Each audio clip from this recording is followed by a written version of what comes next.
अनुपमा में अब कहानी पूरी तरह से बदलने वाली है, जहां अनुपमा का नया सफर शुरू हो चुका है। आर्यन की मौत के बाद कोठारी परिवार के सभी लोग अनुपमा से नफरत करने लगते हैं। सबको लगता है कि अगर अनुपमा समय पर सच बता देती तो शायद आर्यन की जान बच जाती। इसी वजह से अनुपमा को परिवार से बहिष्कृत कर दिया जाता है। अब अनुपमा अपनी जिंदगी में अकेले आगे बढ़ रही है। उसने एक नया शहर चुना है, जहां वह खुद को संभालने और एक नई पहचान बनाने में जुटी हुई है।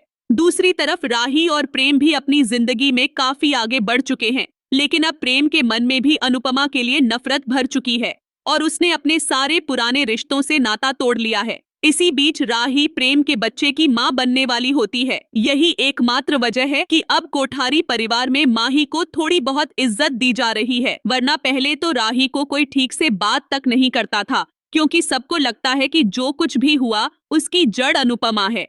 इसी वजह से आर्यन अब इस दुनिया में नहीं रहा। उधर माही आज तक अपनी जिंदगी में कोई नई शुरुआत नहीं कर पाई है। उसके अंदर भी बहुत कुछ टूट चुका है। वह हर दिन अपने अकेलेपन और गहरे दुख से लड़ रही है। उसे भी परिवार से कोई खास सहारा नहीं मिलता और वह बस दिखावे की जिंदगी जी रही है। अनुपमा अब अकेले ही अपनी जिंदगी बिता रही है। उसके पास ना कोई साथी है, ना कोई सहारा। वह कई बार अपनी बेटी राही को याद करती है, लेकिन उसके पास इतनी हिम्मत नहीं होती कि वह जाकर राही से मिल सके। जब भी वह राही की याद में रोती है, उसका दिल तड़प उठता है, लेकिन वह जानती है कि उसके जाने से राही को और तकलीफ हो सकती है। अनुपमा ने खुद से एक वादा कर लिया है। अब वह अपने पुराने रिश्ते नाते पूरी तरह से भूल चुकी है। उसने एक नई जिंदगी शुरू की है और अब वह कभी पीछे मुड़कर नहीं देखेगी। वह जानती है कि अगर वह वापस गई तो राही को बहुत सी मुश्किलों का सामना करना पड़ेगा, क्योंकि राही के ससुराल वाले अनुपमा को देखना तक नहीं चाहते। अब आगे कहानी में क्या मोड़ आता है? क्या अनुपमा फिर से अपने रिश्तों की तरफ लौटेगी या अपनी नई दुनिया में हमेशा के लिए खो जाएगी? यह देखना बेहद दिलचस्प होने वाला है।